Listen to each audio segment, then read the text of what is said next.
শাকিব খানকে সম্মান করেন শবনম ইয়াসমিন বুবলী।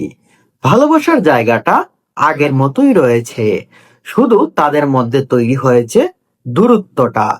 ডিভোর্স হয়নি শাকিব খান ও শবনম বুবলীর, কিন্তু তারা থাকছেন সেপারেট, মানে আলাদাভাবে থাকছেন তারা দুজনই।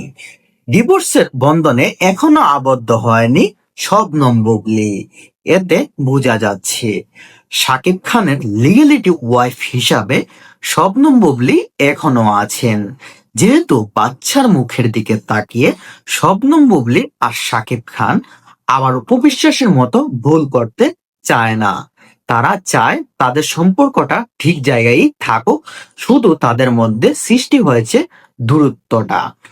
আর শবনম বুবলী বলেন, শাকিব খানকে আমি সবসময় সম্মান করি, কারণ শাকিব খানের হাত ধরেই আমার কেরিয়ারটা শুরু হয়েছে।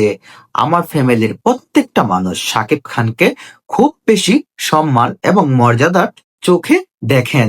সেই জায়গা থেকে আমি সব থেকে বেশি সম্মান করি শাকিব খানকে। শাকিব খান আমার সন্তানের বাবা, তাই আমি শাকিব খানকে কখনোই অসম্মান বা অন্য চোখে দেখতে পারি না। শাকিব খানের প্রতি আমার ভালোবাসার জায়গাটা আগে যেমন ছিল, এখনো